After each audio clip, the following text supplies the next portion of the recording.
30 years coming here, you're in a final again. Yeah, is it 30 years? Yeah, bloody hell. Yeah, no, my 8th final, which is great. Yeah, pleased to be in the final and looking forward to it. Yeah.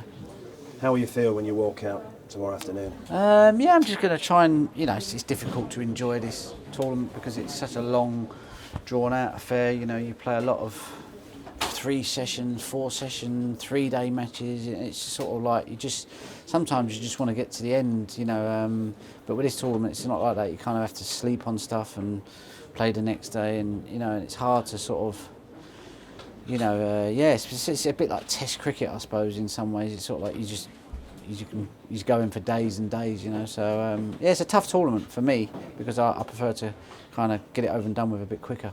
But for the fans and the crowd, it makes it more special. Yeah, I suppose. Yeah, they get a snooker feast. I suppose this tournament. It's literally on TV every day, morning, afternoon, night. So yeah, listen, it's great. Listen, I've always said, you have a good run here at Sheffield. It always holds you in good stead. It's great to do well in this tournament. You know what I mean? There's other tournaments I prefer, but this is the real deal. You seem to be hitting the ball very well. Okay in patches. I'm sort of, I'm all right. I've been better, but I've been a lot worse. So I'm not complaining. There's spells there where I feel really good and things are happening, and there's times where I just think, hopefully I can come out the other side of this. But that's just the nature of snooker, and that's just the nature of probably getting a little bit older, I suppose. But I'm still, calling all the experience and the stuff that I've learned to try and sort of become a tidier player, if you like. I'm not as fearless as I used to be, so I kind of have to make up for it in other areas. You and Judd should be a cracker. It's box office. Well, no, it should be. We both play a game in a very. He's more attacking and aggressive than I am. He's got a tremendous amount of cue power, so he can play a lot of shots that I can't play. But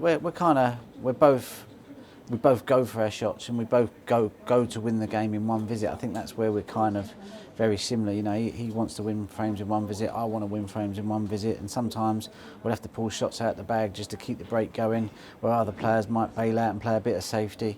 So we both kind of have a similar sort of mindset. A few fireworks, hopefully.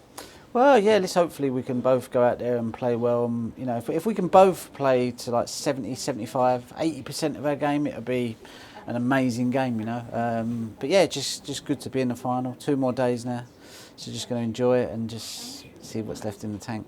2 more days, 18 frames, and it could be number 7.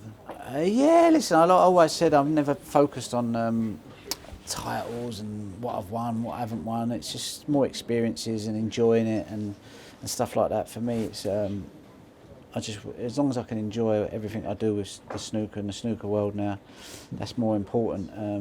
If I wasn't, then I wouldn't be playing. It'd be nice to wake up on Tuesday morning as champion of the world, wouldn't it? Yeah, it'd be nice, but when I won it in 2020, I wasn't sort of like, it didn't really change my life in much ways. I didn't sit there and think, I'm 6 times world champ, it's amazing. I didn't, so I'm not sure I'm going to feel overly elated if I was to win it again. I think when I won it for the first time and when I won it for the 3rd, 4th time, they were great.